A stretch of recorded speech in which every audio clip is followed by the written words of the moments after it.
Vous avez tous entendu que pour réussir, les entreprises ont besoin de salariés engagés, enthousiastes, exactement comme ceux que vous voyez sur cette image. J'ai une question pour vous. Est-ce que vous pensez qu'en France,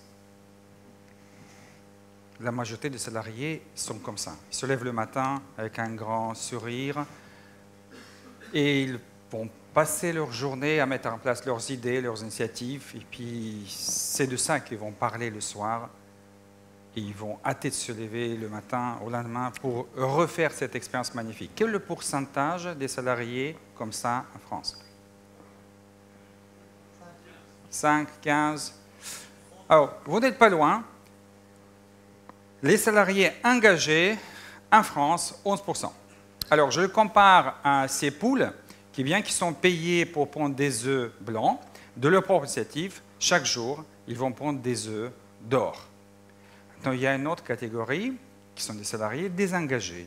Un patron de PME, il me l'a décrit de la manière suivante, il vient pour partir. Quel est le pourcentage de ces salariés en France?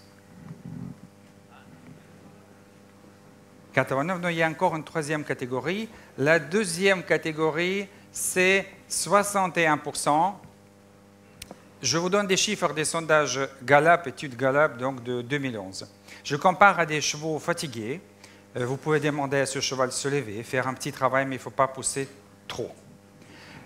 Et maintenant, nous avons une troisième catégorie mystérieuse. Vous avez bien calculé tout à l'heure, 28%. C'est quoi cette catégorie mystérieuse? Qui sont ces gens-là? Ils ne travaillent pas. Alors, la définition de Gallup de cette catégorie, ils sont activement désengagés.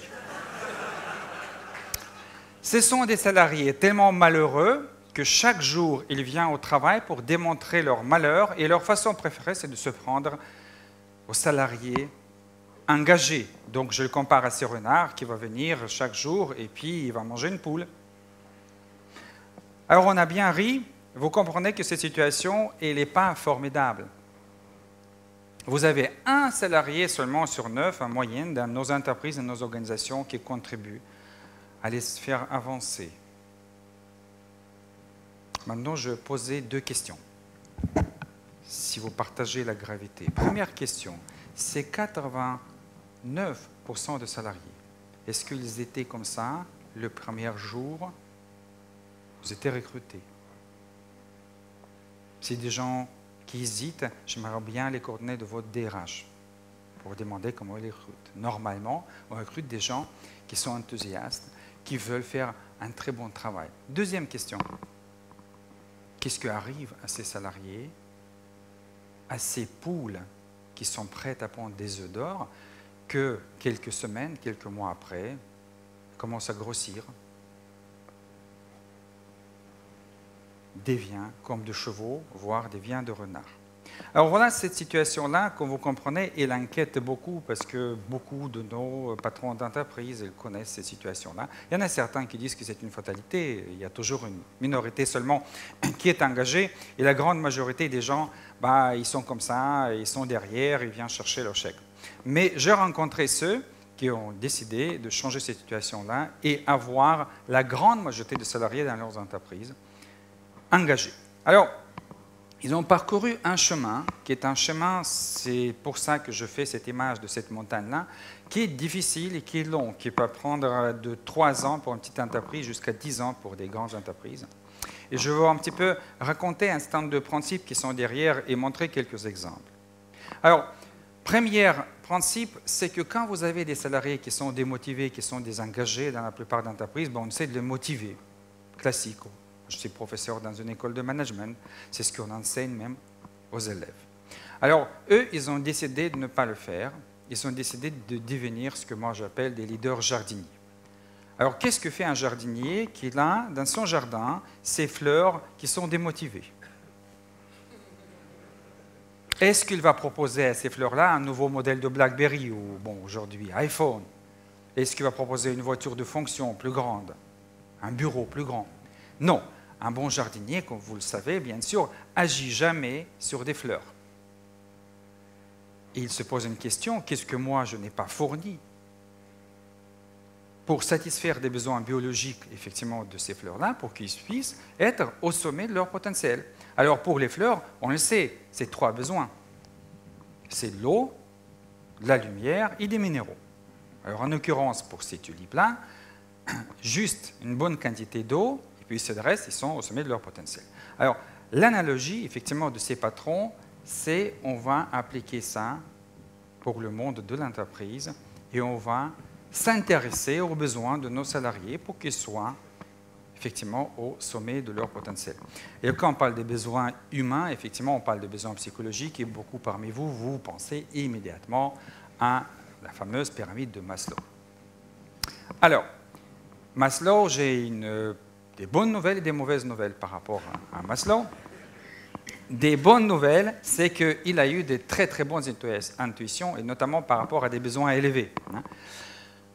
La mauvaise nouvelle, que cette recherche-là, qui date de 1943 et qui n'était jamais d'ailleurs empiriquement prouvée, utilisée par la plupart des entreprises pour s'occuper de 2 premiers besoins, physiologiques et de sécurité, qui ne distinguent pas d'ailleurs des bourricots, que quand il n'a pas mangé et il pleut, il n'est pas content, hein, bourricot non plus. Quand on s'occupe de ça dans les entreprises, on appelle ça comment quand c'est réglé? Ça s'appelle une convention collective. Quand vous avez un salarié qui veut prendre un rendez-vous avec son DRH, il dit « Monsieur, j'ai envie de parler de vous, de mon besoin d'amour », il regarde le code de travail, il n'y a pas un endroit comme ça. Alors, vous allez voir comment j'ai utilisé un petit peu ce concept-là pour faire comprendre ce parcours qu'ont fait ces patrons-là, et je m'appuyais sur les travaux beaucoup plus récents d'un centre de recherche aux États-Unis, à Rochester, sur les 3 besoins universels, que cette fois-ci est une recherche très solide empiriquement, prouvée dans une trentaine de pays. En réalité, nous tous, on partage les 3 besoins fondamentaux universels. Et je vais vous tout de suite montrer, ça c'est notre pauvre salarié qui essaie effectivement de dépasser et aller vers les besoins élevés. On va tout de suite parler du premier besoin, qui est celui d'égalité entre sexes, un terme un peu complexe, mais donc le salarié, tout être humain, a besoin d'être traité avec la considération, avec le respect, avec la bienveillance, avec la confiance. Est-ce que, justement, dans les entreprises, ça se passe comme ça?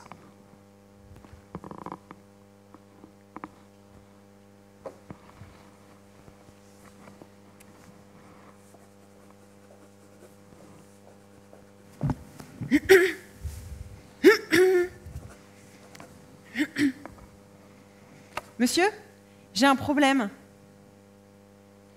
Louise, j'ai lu votre mail. Voilà ce que vous allez faire. Et puis je passe le soir pour voir comment ça marche.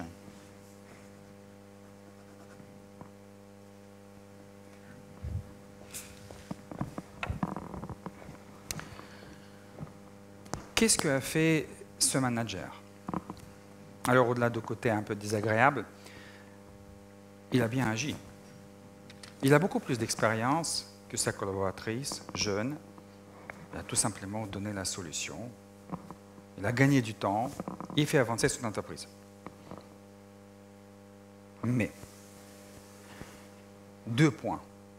Premier, en réalité, il s'est approprié de ce problème en donnant la solution.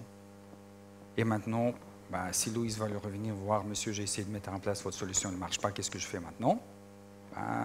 Il est entré dans une boucle qui n'est pas très, très satisfaisante pour lui. 2e point qui est beaucoup plus grave, il n'a pas demandé à Louise qu'est-ce qu'il propose. Et s'il fait ça plusieurs fois, le résultat, que Louise implicitement va déduire qu'il manque de confiance et de respect en quelque chose qui est le plus important chez l'être humain, son intelligence, sa capacité de réfléchir et proposer des solutions. Si l'entreprise souhaite créer un environnement dans lequel effectivement ce besoin est satisfait, ce manager, il aurait dû tout simplement dire « Louise, c'est vous qui êtes compétente dans ce domaine.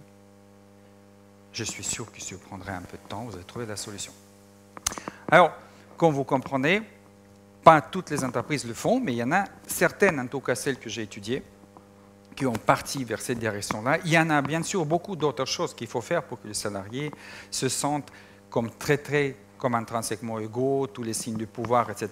C'est un gros travail, mais on peut l'accomplir.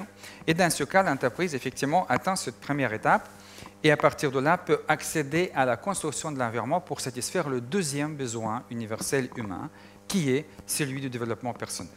En réalité, chaque être humain a le sentiment qu'il y a encore un potentiel qu'il n'a pas réalisé.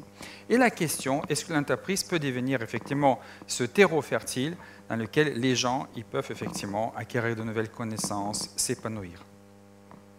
Est-ce que l'entreprise moyenne, classique, il est dans cette situation?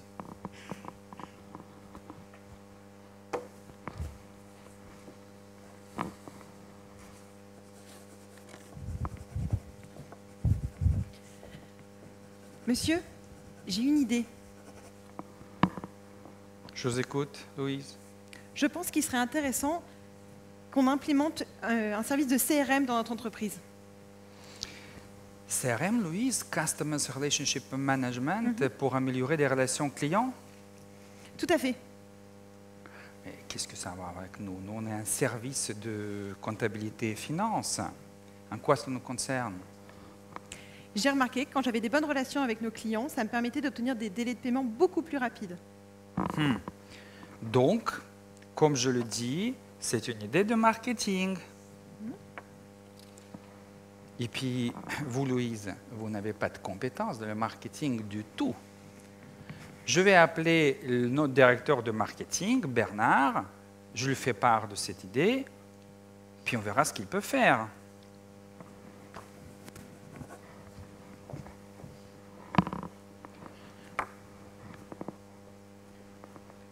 J'ai une question à vous poser.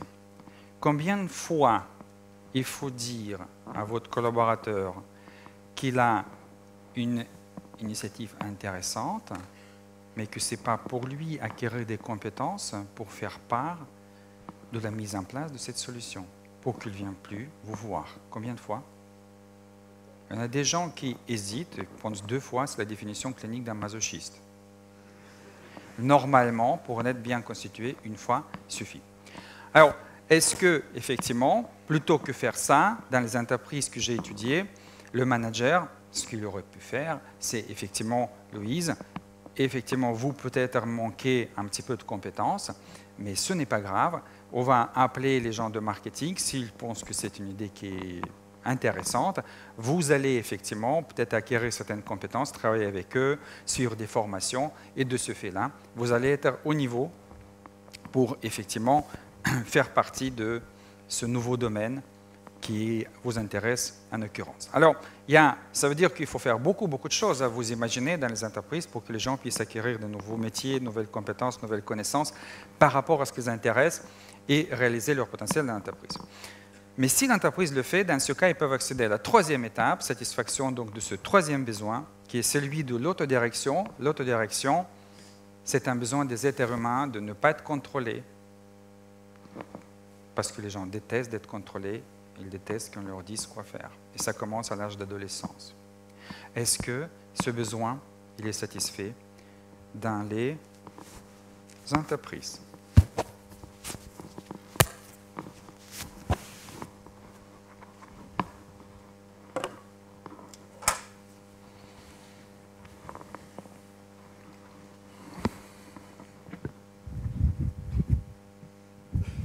Bonjour Isaac, as-tu une minute? Bien sûr, Louise. Comment va d'ailleurs ta formation de marketing? Ça se passe très bien. Et justement, au cours de cette formation, j'ai une idée pour améliorer l'image de nos clients pour notre entreprise. Je t'écoute. En fait, j'ai étudié je pense faire une stratégie de médias sociaux. Et comme j'ai tout appris sur les outils Twitter, Facebook... Je vois que le marketing se rajeunit, qui commence à être à l'heure de notre temps. Mais moi, je ne connais rien en médias sociaux. Mais ton idée, elle a beaucoup de mérite. Alors, que faire? Tiens, es-tu libre cet après-midi? Oui, tout à fait. Alors, voilà ce qu'on va faire, ce que je te propose. Je vais appeler notre directeur de marketing, Bernard. Je prends rendez-vous pour toi, pour que tu puisses toi-même aller expliquer ton idée. Ici, il pense que c'est faisable. Je pense que c'est toi qui vas piloter ce projet-là, éventuellement assisté par quelqu'un de marketing. Est-ce que tu penses que ça te convient? Je te remercie, Isaac, ça me va parfaitement. Et ça me donne vraiment envie d'avoir d'autres idées. C'est exactement ça ce qu'on essaie de construire dans l'entreprise. Alors, vous avez bien sûr, peut-être vous avez pensé que ce manager n'a rien appris, qui va de nouveau faire une histoire d'un quelqu'un qui démotive sa collaboratrice. Effectivement, il aurait, comme ça arrive dans beaucoup d'entreprises, de dire, écoutez, super idée, hein, et vous avez des compétences pour mettre en place, mais désolé, ça ne colle pas avec la politique de l'entreprise. Ou, une phrase encore meilleure, on n'est pas en Amérique ici.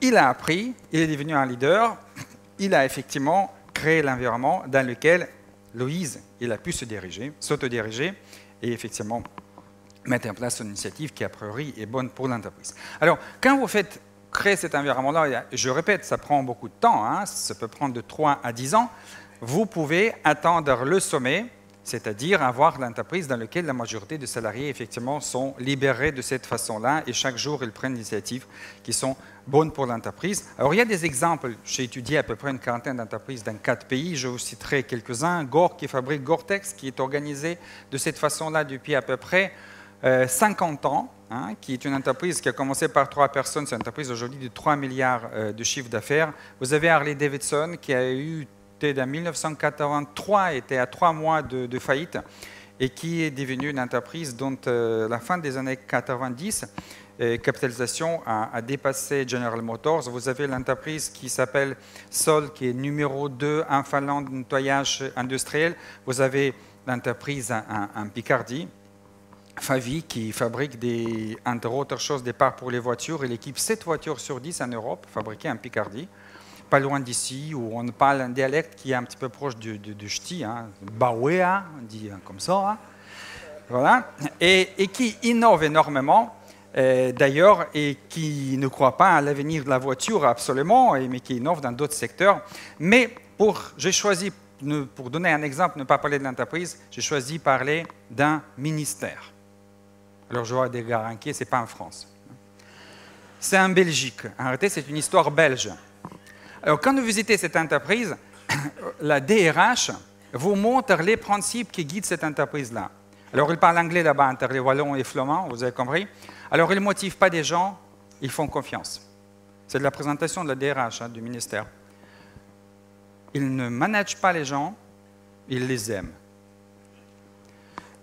Ils ne travaillent pas au ministère, ils prennent plaisir pour travailler. Et puis, ils ne se plaignent pas, il apporte des solutions et les met en place. Alors, cette DRH-là, d'ailleurs, elle n'a pas de titre de DRH.